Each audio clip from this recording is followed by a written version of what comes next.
अब good evening friends, आज हम आपको कराने वाले हैं मैथ के बहुत ही बढ़िया क्वेश्चन जो कई एग्जाम्स में पूछे गए हैं।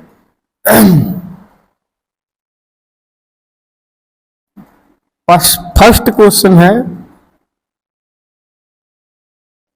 किसी विद्यालय में छात्रों की संख्या का 3/8 भाग लड़कियां हैं और शेष लड़के हैं। लड़कों की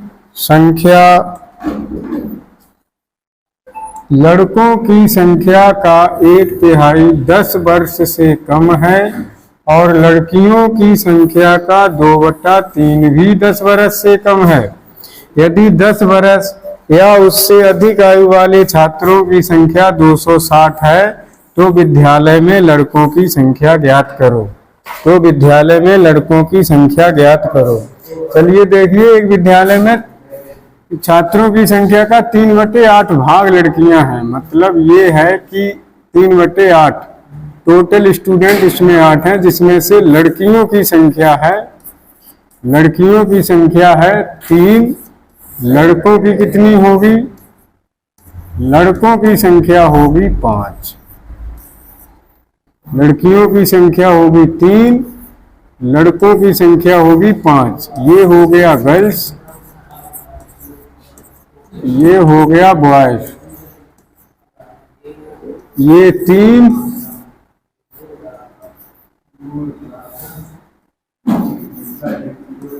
3, ये 5।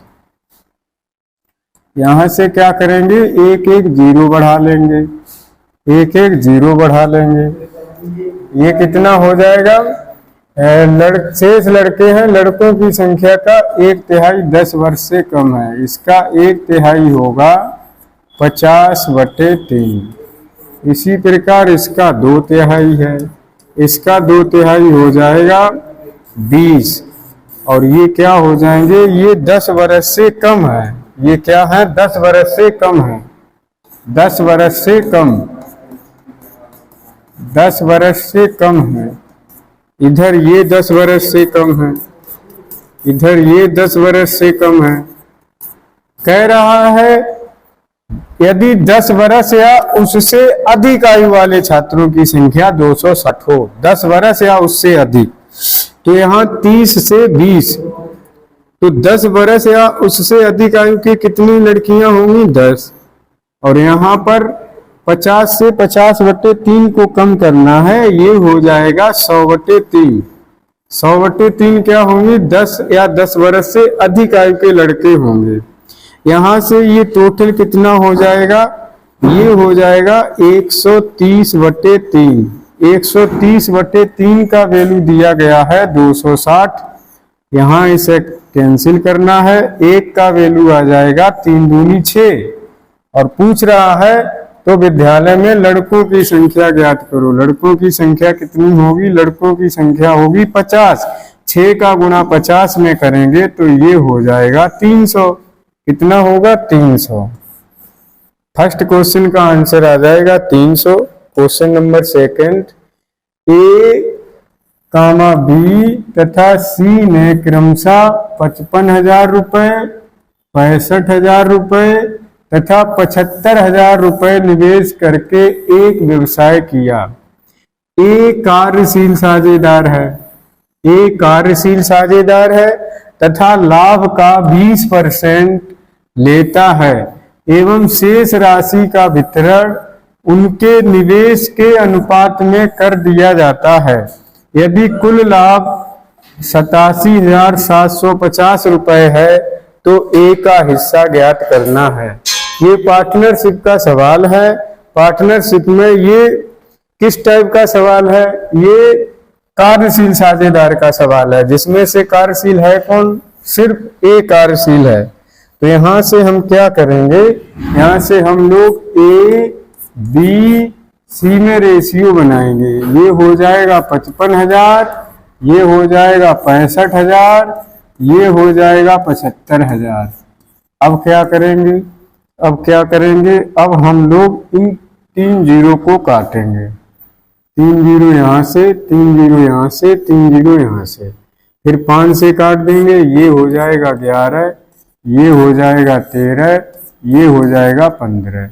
11, 13, 15 ये टोटल हो जाएगा 39। और लाभ का कितना है? 20% है। 20% का वैल्यू निकालना है। 20% का वैल्यू हो जाएगा 1/5।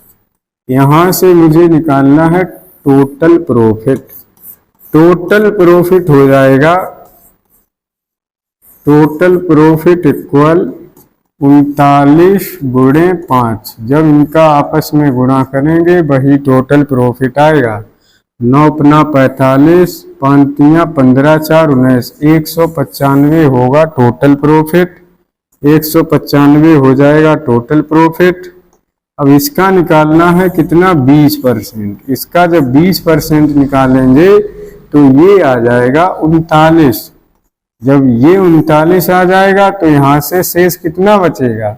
आप कहोगे 195 से 39 को घटा दीजिए। 15 में से 9 गया 6, 8 में से 3 गया 5, ये बचेगा 156।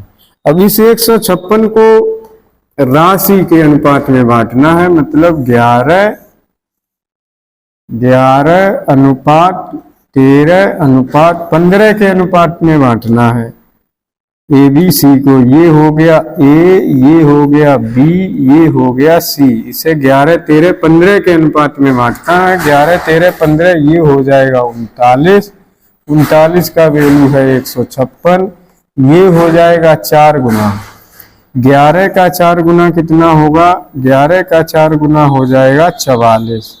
ए का एक कार्यशील है तो बस ए का निकालना है। तो यहाँ से ए का पूरा अमाउंट कितना बनेगा?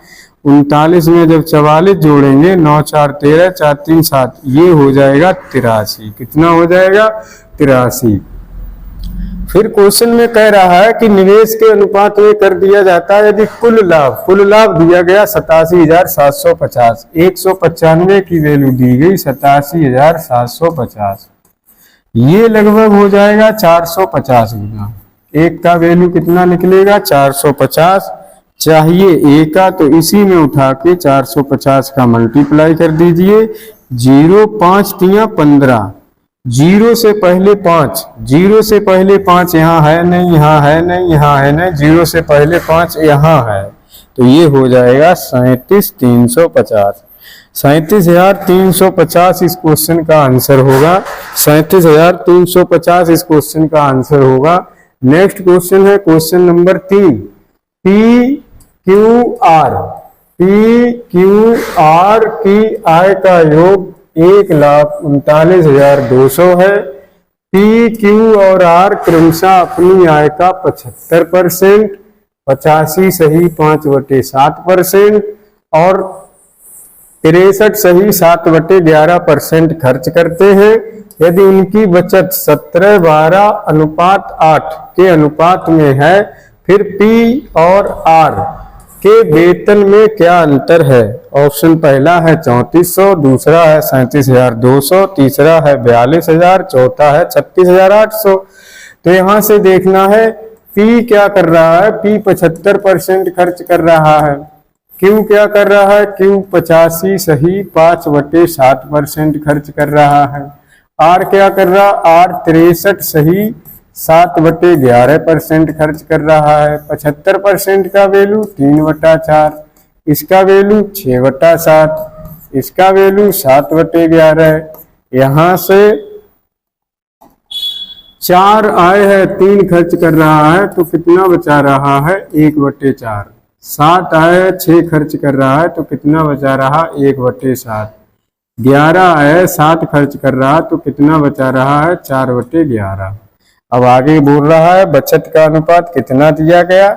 बचत का अनुपात दिया गया है, बचत का अनुपात दिया गया है 17:12:8। ये बचत का अनुपात है। यहां से ये बचत कितना होगा? तो इनका उल्टा इनमें गुणा करिए आके। 1/4 है, 4/1 का, 1/7 है, 7/1 का, 4/11 है, 11/4 का, 4 से काटना है, 4 दूनी 8, और 2 से काट देना है, 2 छंग 12, 2 दूनी 4, ये हो जाएगा 34, ये हो जाएगा 42, ये हो जाएगा 22। 34, 42, 22, 4 दी 6 दी 8, नहीं 22 नहीं, ये होगा 11, 4 दी 6 और 1 7, 4 3 7, ये 87। 87 का वैल्यू दिया गया 1,39,200।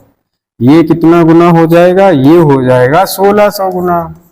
एक का वैल्यू आ गया 1600। कह रहा है पी और आर के वेतन में क्या अंतर होगा।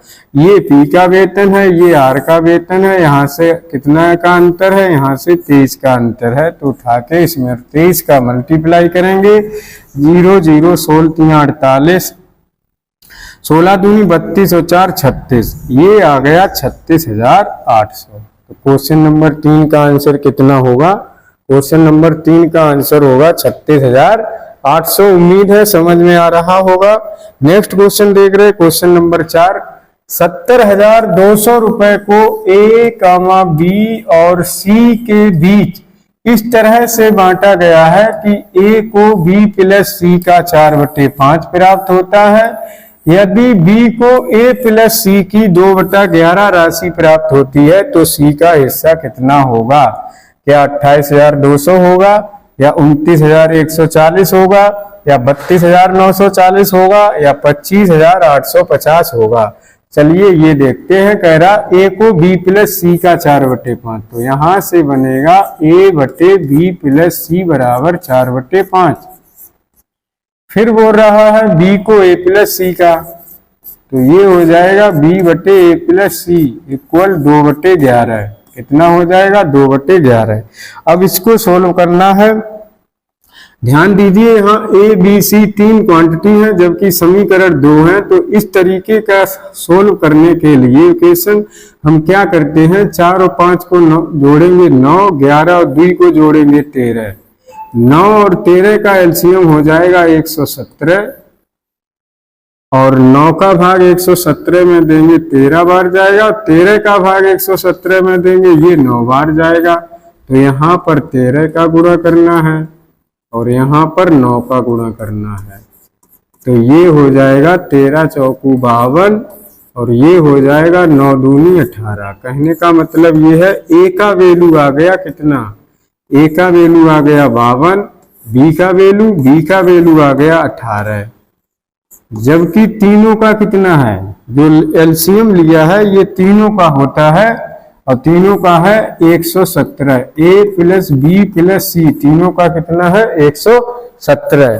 तीनों का है 117। तो यहां से ए का 52 है, बी का 18 है। ए का 52 है, बी का 18 है। तो सी का कितना हो जाएगा? सी का हो जाएगा 47। अब यहां से 117 का वैल्यू दिया गया है 70,200। ये कितने गुना है? ये है 600 गुना। एक का वैल्यू हो जाएगा 600। 47 का निकालना है, 7 छंगा 42, 6 चौक 24, 3 27, ये हो जाएगा 27,200।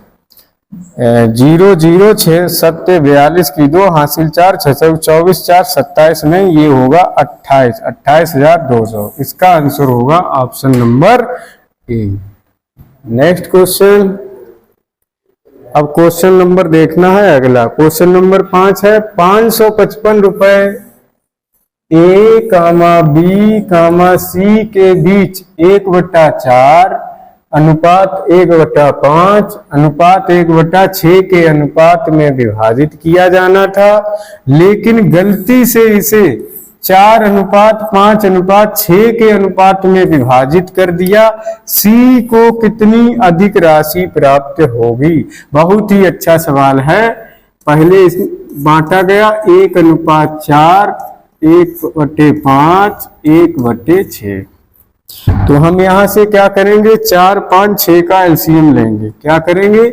4, 5, 6 का एलसीएम लेंगे। 4, 5, 6 का एलसीएम होगा 60। कितना होगा? 60।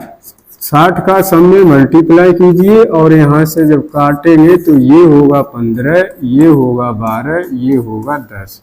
ये रेशियो कितना आएगा? 15, 12, 10। 15, 12, 10 को जब ऐड करना है तो ये हो जाएगा 37, और 37 का वैल्यू दिया गया है 555। कितने गुना है? ये है 15 गुना। सी का पूछ रहा है, सी का, ये बी का है, ये ए का है, तो सी का कितना हो जाएगा? तो इसका 15 गुना कर देंगे, सी का हो जाएगा 150। लेकिन बाद में इससे गलती हो गई, और गलती होने के बाद यह अनुपात कितना हो गया? यह अनुपात हो गया 4:5:6। 6, 5, 30 और 4, 5, 4, 9, 6, 15। 15 का वैल्यू जब 555 के बराबर होगा तो ये कितना हो जाएगा? ये हो जाएगा 37 गुना। तो यहाँ से 6 का वैल्यू निकाल लें। सी का 7 6 42, 6 18, 4 22, ये हो जाएगा 222 रुपए। 150 से 222 हुआ, 150 से कितना हुआ? 222 हुआ। तो कितना बढ़ा? कहोगे सर 72 रुपए बढ़ा। कितना बढ़ा? 72 रुपए बढ़ा। तो क्वेश्चन नंबर 5 का आंसर कितना हो जाएगा? 72 रुपए हो जाएगा।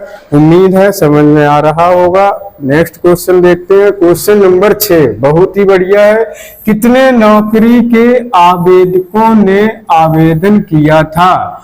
यदि चयनित का अनुपात अचयनित से 19:17 है, यदि, अब यहाँ पर ध्यान देना है, 1200 आवेदकों ने कम आवेदन किया होता और 800 कम चुने गए होते तो चयनित का अचयनित से अनुपात 1:1 होता। तो चयनित का अचयनित से अनुपात 1:1 होता। तो यहाँ पर हम रेशियो बनाएंगे कुल और चयनित के साथ।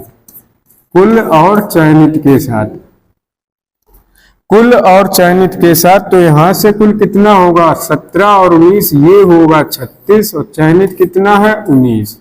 यहाँ से कुल कितना होगा? 1 और 1 2, चयनित कितना है? 1। आवेदकों की संख्या 1200 कम है, जबकि चयनितों की संख्या 800 कम है। तो इस तरीके से अब इसमें हम लगा देंगे क्रॉस मल्टीप्लाइंग मेथड। क्या लगाएंगे? Cross multiplying method. तो इसमें 36 का गुणा 1 में करना है, 19 का गुणा 2 में करना है। तो ये हो जाएगा 19 दूनी 38 माइनस का 36 इक्वल टू 2 का गुणा यहाँ और इसका गुणा यहाँ। ये हो जाएगा माइनस के 1200 और प्लस के 8 दूनी 1600। 38 से 36 को घटाएंगे, ये आएगा 2। 1600 से 1200 को घटाएंगे, ये आएगा 400। यहाँ से जब काटेंगे तो ये आएगा 1 का वैल्यू 200। 1 का वैल्यू 200 है। कह रहा है कितने नौकरी के आवेदकों ने आवेदन किया था? तो कितने लोगों ने किया था? 36 लोगों ने किया था। 200 इंटू 36, ये हो जाएगा 36 दूनी 7200। कितना हो जाएगा? 7200। तो इस क्वेश्चन का आंसर कितना होगा? इस क्वेश्चन का आंसर होगा 7200। ये भी समझ में आ गया होगा। नेक्स्ट क्वेश्चन देखते हैं। क्वेश्चन नंबर 7 बहुत ही बढ़िया है। 2 वस्तुओं की कीमतें 4:5 के अनुपात में है। 2 वस्तुओं की कीमतें 4:5 के अनुपात में है। यदि पहली वस्तु की कीमत X% से बढ़ा दी जाए और दूसरी वस्तु की कीमत 30% से कम कर दी जाए तो A और B की नई कीमतों का अनुपात 10:7 हो जाता है। X का मान होगा। चलिए देख रहे, 2 वस्तुओं का कीमत कितना है? A अनुपात B, ये है 4:5। कितना है? 4:5। यहां से कैलकुलेशन करने के लिए 40 और 50 कर लेते हैं। फिर कह रहा है यदि पहली वस्तु की कीमत में X%, पहली वस्तु की कीमत में कितना? X% का वृद्धि हो रहा, जबकि दूसरे वस्तु की कीमत में 30% की कमी हो रही। 30% कम करने का मतलब है 70%। इसका 70% निकालेंगे, ये हो जाएगा 35। इसका 70% निकालेंगे, ये हो जाएगा 35। बाद में अनुपात हो रहा है 10:7। 7 का कितना गुना 35 है? आप कहोगे सर 5 गुना 35 है, तो इसका भी 5 गुना करना है, तो ये हो जाएगा 10 पन्ना 50। अब यहां से देखना है 40 से 50 हुआ, 40 से 50 हुआ कितना बड़ा? आप कहोगे सर 10 बड़ा, 10 बटे 40 गुणे में 100, 0 से 0 काटना है, 4 से ये काटना है, तो ये आंसर आ जाएगा कितना? 25%। क्वेश्चन नंबर 7 का आंसर क्या होगा? क्वेश्चन नंबर 7 का आंसर होगा 25%। नेक्स्ट क्वेश्चन देखना है, क्वेश्चन नंबर 8 बहुत ही बढ़िया क्वेश्चन है।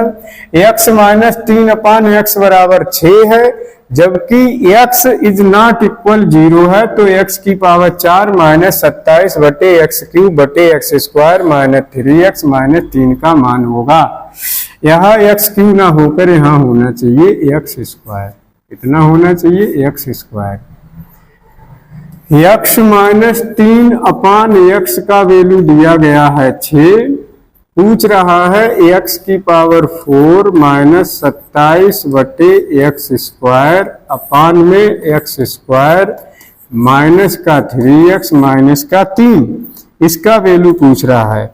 ऊपर से जब x कॉमन लेंगे तो ये बचेगा x क्यूब, एक x बाहर आ जाएगा, माइनस 27 बटे कॉमन लेने का मतलब होता है भाग देना। जब x स्क्वायर है और एक और x का भाग देंगे, ये x क्यूब हो जाएगा।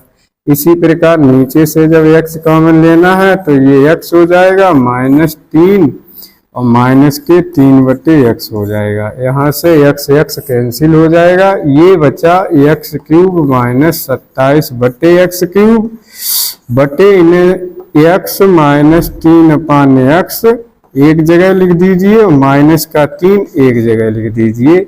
अब मुझे किसका मान चाहिए है? x क्यूब माइनस 27 बटे x क्यूब का मान यहाँ से निकल के आएगा। और कैसे आएगा? इस संख्या के दोनों पक्षों का घन कर दीजिए। जब घन करेंगे तो ये x क्यूब माइनस 27 बटे x क्यूब माइनस के 3 into a into B a minus B और 6 का क्यूब हो जाता है 216 x से x, ये आ गया x क्यूब माइनस 27 बटे x cube minus 3 Trika 9 into 6 बराबर 216 बराबर 216। ये क्या हो जाएगा? x क्यूब माइनस 27 बटे x cube equal to 216 plus 54, ये हो जाएगा 5 1 6 270। x क्यूब माइनस 27 बटे x क्यूब का वैल्यू कितना है? 270। तो ये 270 बटे x minus 3x 6 minus 3, 270 6 minus 3 गया तो 3 होगा, 3 से काटना है, ये हो जाएगा 90। तो क्वेश्चन नंबर 8 का आंसर कितना होगा? क्वेश्चन नंबर 8 का आंसर होगा 90। समझ में आ रहा होगा? चलिए आगे बढ़ रहे क्वेश्चन नंबर 9। क्वेश्चन नंबर 9 बहुत ही बढ़िया क्वेश्चन है। कह रहा है x माइनस 8 का whole cube plus 2x plus 16 का whole cube plus 2x minus 13 का होल क्यूब बराबर 3x minus 8 2x plus 16 2x minus 13 है, तो x का मान होगा। आपने एक आइडेंटिटी पढ़ी होगी a cube plus b cube plus c cube बराबर 3abc। ये कब होता है? ये तब होता है जब a प्लस बी प्लस सी का मान 0 के बराबर हो जाए। ये मान है a का, ये मान है b का, ये मान है c का, इसको 0 के बराबर कर दीजिए। तो यहाँ से x minus 8 plus 2x plus 16 plus 2x minus 13 equal to 0, 2x 3x और 2 5x 16 13 8 21 में से 16 को घटाना है, ये बचेगा -5 बराबर 0, 5x बराबर हो जाएगा 5, 5 से 5 को काटना है, x बराबर आ जाएगा 1। क्वेश्चन नंबर 9 का आंसर कितना होगा? 1। क्वेश्चन नंबर 9 का आंसर कितना होगा? 1। नेक्स्ट क्वेश्चन है क्वेश्चन नंबर 10। चीनी जिसकी लागत 40 रुपए प्रति किलोग्राम और चीनी जिसकी लागत 48 रुपए प्रति किलोग्राम को किस अनुपात में मिलती है, को किस अनुपात में मिलनी चाहिए ताकि मिश्रण को 54 रुपए प्रति किलोग्राम में बेचकर 20% कमाया जा सके। तो ये दिए गए सीपी 40 दिया गया, 48 दिया गया, जबकि ये है एसपी। इस एसपी को सीपी में बनाने के लिए ये 20% दिया गया, यहां से 20% का वैल्यू 1/5 प्रॉफिट हो रहा, तो यहां से सीपी टू एसपी बनेगा 5 से 6 का वैल्यू है 54, 1 का वैल्यू हो जाएगा 9, 5 का वैल्यू हो जाएगा 45। तो यहाँ बीच में कितना रखना है, 45, बीच में कितना रखना है 45, यहाँ 40, ये 45, ये 48, 48 से 45 गया 3, 45 से 40 गया 5, कितने का बनेगा 3:5, कितने का बनेगा 3:5। इस क्वेश्चन का आंसर हुआ 3:5। नेक्स्ट क्वेश्चन नंबर 11 है, यदि एक किसान प्रत्येक बक्से में 5 या 6 संतरे भरे तो उसके पास 3 संतरे बचते हैं, परंतु यदि वह प्रत्येक बक्से में 8 या 9 संतरे भरे तो उसके पास 3 संतरे बचते हैं, कुल संतरों की संख्या ज्ञात करें। तो ये एलसीएम का सवाल है। आप 5, 6, 8, 9 का एलसीएम निकाल लीजिए, का एलसीएम, और इनका एलसीएम होगा 5, 6, 8, 9 का 360 एलसीएम होगा। कितना होगा 360 होगा। और कह रहा है प्रत्येक जगह 3 से संतरे बच रहे, यहाँ भी 3 संतरे बच रहे, यहाँ भी 3 संतरे बच रहे, तो इस 3 को यहाँ ऐड करना है, 360 और 3, ये हो जाएगा 363, ये हो जाएगा 363।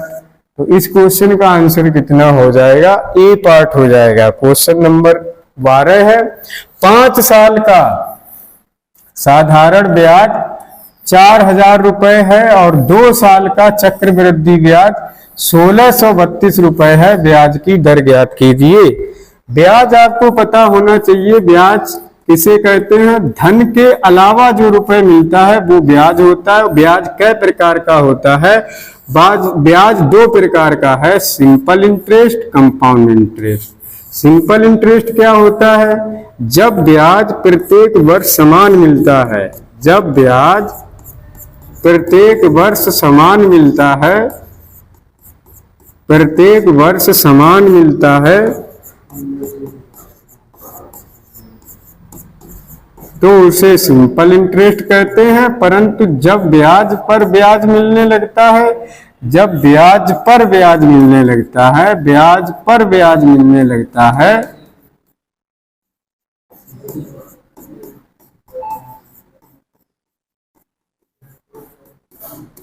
तो उसे कंपाउंड इंटरेस्ट कहते हैं, तो उसे सीआई कहते हैं। समझ में आ गया होगा। एसआई जब ब्याज पर ब्याज मिलता है तो, या प्रत्येक वर्ष ब्याज समान मिलता है तो उसे एसआई कहते हैं, जबकि जब ब्याज पर ब्याज मिलने लगता है तो उसे सीआई कहते हैं। 5 साल का साधारण ब्याज 4000 रुपए है, तो प्रत्येक वर्ष ब्याज जो है कितना कितना मिलेगा, आप कहोगे सर प्रत्येक वर्ष 5 8 40, 800 रुपए का ब्याज मिलेगा। कितने कितने का मिलेगा, 800 रुपए, 800 रुपए, 800 रुपए का ब्याज मिलेगा। जबकि 2 साल का चक्रवृद्धि ब्याज 1632 रुपए है। 800 800 1600 हो गया, कितना बचा 32। यहां से दर मुझे निकालना पड़ता है, तो 32/800 इंटू में 100, 0 से 0 काटना है, 8 से काटेंगे, 8 चौकू 32, ये आंसर आ जाएगा 4%। कितना होगा, 4% होगा। क्वेश्चन नंबर 12 का आंसर कितना होगा, क्वेश्चन नंबर 12 का आंसर 4% होगा। नेक्स्ट क्वेश्चन, क्वेश्चन नंबर 13 है, एक आदमी ने एक नौकर को इस शर्त पर नियुक्त किया कि वह उसे 3000 रुपए देगा और 1 साल बाद वर्दी देगा। उसने 9 महीने, कितने महीने, 9 महीने काम किया और 2200 रुपए और 1 वर्दी मिली, तो उसकी वर्दी की कीमत क्या है। बहुत ही बढ़िया क्वेश्चन है। इस क्वेश्चन को देख रहे, कह रहा है 3,000 रुपए देगा और 1 साल बाद वर्दी देगा। 1 साल में कितना मंथ, 12 मंथ में क्या मिलेगा उसे, 12 मंथ में 3,000 रुपए मिलेगा प्लस 1 वर्दी मिलेगी। लेकिन उसने क्या किया, उसने 9 महीने काम किया, ओनली 9 महीने काम किया तो उसे 2200 रुपए मिला प्लस 1 वर्दी मिली। तो यहां से हम क्या करेंगे, यहां से हम सबट्रैक्ट करेंगे। जब सबट्रैक्ट करेंगे तो ये कितना हो जाएगा, वर्दी से वर्दी कैंसिल हो जाएगा, ये 3 मंथ का रुपए आ जाएगा। 3 मंथ का कितना रुपए आ जाएगा, 3 मंथ का 800 रुपए आ जाएगा। अब मुझे निकालना है 12 मंथ का। 12 मंथ का निकालने के लिए हम क्या करेंगे, दोनों तरफ 4 का मल्टीप्लाई कर देंगे तो ये हो जाएगा 12 मंथ। 12 मंथ का वैल्यू होगा 8 चौकू 3200। 12 मंथ का वैल्यू कितना होगा, 8 चौकू 3200। तो 12 मंथ का मुझे मान मिल गया, उठा के यहां रख दीजिए। ये हो जाएगा 3200 बराबर 3000 प्लस वर्दी की कीमत पूछना चाह रहा था। यहां से जब वर्दी की कीमत निकालेंगे तो ये हो जाएगा 3200 माइनस 3000। तो वर्दी का वैल्यू आ जाएगा 3200 में से जब 3000 घटाएंगे ये हो जाएगा 200 रुपए। कितना हो जाएगा, 200 रुपए। तो इस क्वेश्चन का आंसर आ जाएगा 200 रुपए। नेक्स्ट क्वेश्चन देखना है, क्वेश्चन नंबर 14। 2 धनात्मक संख्याओं का गुणनफल कितना है। 2 धनात्मक संख्याओं का गुणनफल है 11,520 तथा उनका भागफल 9/5 है। तो उन दोनों संख्याओं के बीच अंतर ज्ञात करो। गुणनफल है 11,520 जबकि भागफल है 9/5। तो यहां से गुणनफल कितना होगा, यहां से गुणनफल होगा 45। 45 का वैल्यू कितना दिया गया, 45 का वैल्यू दिया गया 11,520। ये कितने गुना होगा, ये लगभग 256 गुना होगा। ये कितने गुना होगा, ये 256 गुना होगा। यहां से 1 की वैल्यू निकालना है। जब 1 की वैल्यू निकालेंगे, क्योंकि यहां पर गुणन दिया गया, तो 1 की वैल्यू कितना हो जाएगा 16। अंतर कितने का है, अंतर है 4 का। अंतर कितने का है, अंतर है 4 का। अंतर कितने का है, अंतर है 4 का। तो 4 की वैल्यू जब निकालेंगे ये हो जाएगा 16 चौकू 64। कितना हो जाएगा, 16 चौकू 64। अब क्वेश्चन नंबर नेक्स्ट है, क्वेश्चन नंबर 15। बहुत ही बढ़िया क्वेश्चन है। एक टैंक में 8 नल लगे हुए हैं। कितने नल लगे हुए हैं, 8 नल लगे हुए हैं, जिसमें से कुछ नल टैंक को भरते हैं, कुछ नल टैंक को भरते हैं तथा कुछ नल टैंक को क्या करते हैं, खाली करते हैं। प्रत्येक भरने वाला नल टैंक को 12 घंटे में भर सकता है तथा प्रत्येक खाली करने वाला नल टैंक को 36 घंटे में खाली कर सकता है। यदि सभी नल एक साथ खोल दिए जाएं तो 3 घंटे में टैंक भर जाता है। तो भरने वाले नल की संख्या ज्ञात करो। किसकी ज्ञात करना है, भरने वाले नल की संख्या ज्ञात करना है।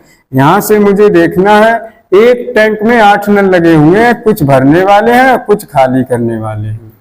भरने वाले नल जो हैं, भरने वाले नल जो हैं टैंक को 12 घंटे में भरते हैं। कितने में, 12 घंटे में। और खाली करने वाले हैं, खाली करने वाले 36 घंटे में खाली करते हैं। तो 12 और 36 का एलसीएम कितना हो जाएगा, 12 और 36 का एलसीएम 36 हो जाएगा। ये 12 तियां 36, ये 36 एकम 36। अब आगे देखते हैं, कह रहा है नल टैंक को 36 घंटे में खाली कर सकता है।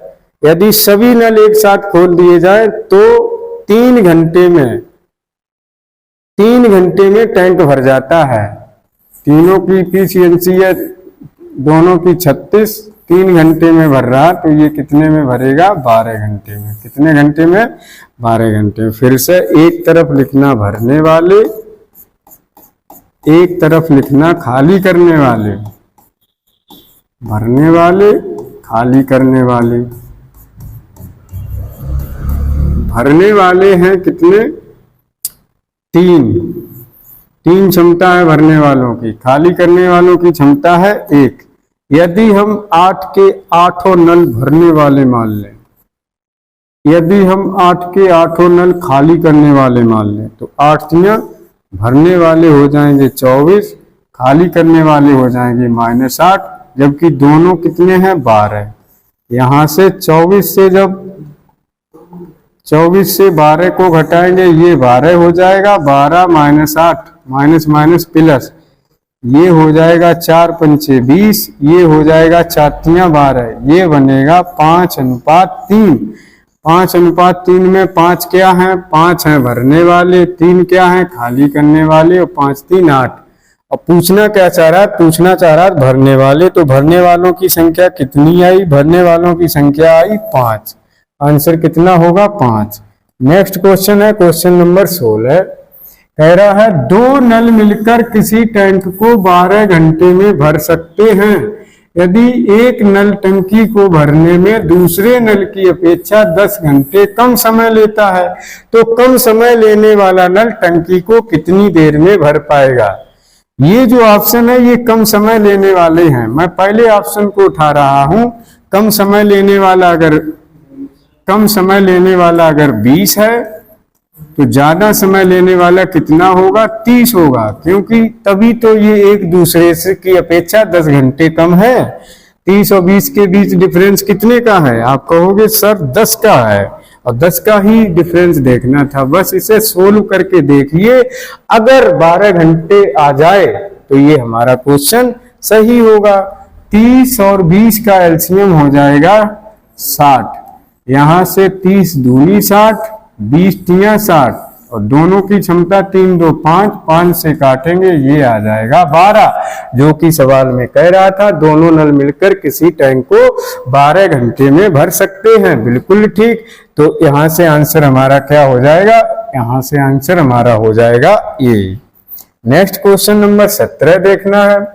17,200 रुपए की राशि 17,200 रुपए की राशि साधारण ब्याज पर 2 भागों में 2 वर्ष के लिए 8% वार्षिक और 10% वार्षिक दर पर उधार दी जाती है। यदि 2 वर्ष के बाद प्राप्त कुल ब्याज 3,008 रुपए है, तो 8% वार्षिक दर पर 8% वार्षिक दर पर उधार दी गई राशि कितनी होगी? तो यहां से 17,200 साधारण ब्याज निकालिए 2 वर्ष के लिए 8% पर बटे में 100, ये कितना हो जाएगा? 8 दूनी 16, दूनी 32, 16 सत्ते 112 और 3 115, 16 10 26 1 27, ये होगा 2,752। 8% पर साधारण ब्याज कितना होगा? 2,752।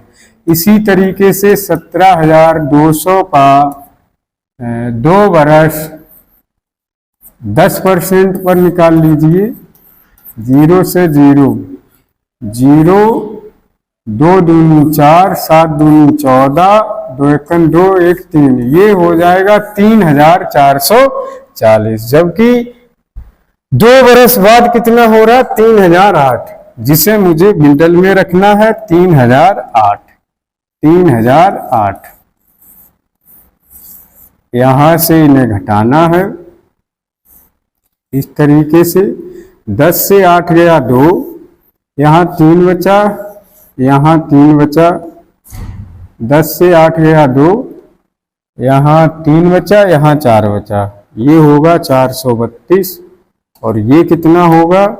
यहाँ 8 से 2 गया, 8 से 2 गया 6, 10 से 5 गया 5, ये 9 से 7 गया 2, 256, ये आ गया। बस इन्हें सोल्व करना है, 4 से काट देना है। 4 एकम 4, 4 अट्ठे 32, 4 छंग 24, 4 चौक 16, ये होगा 108:64।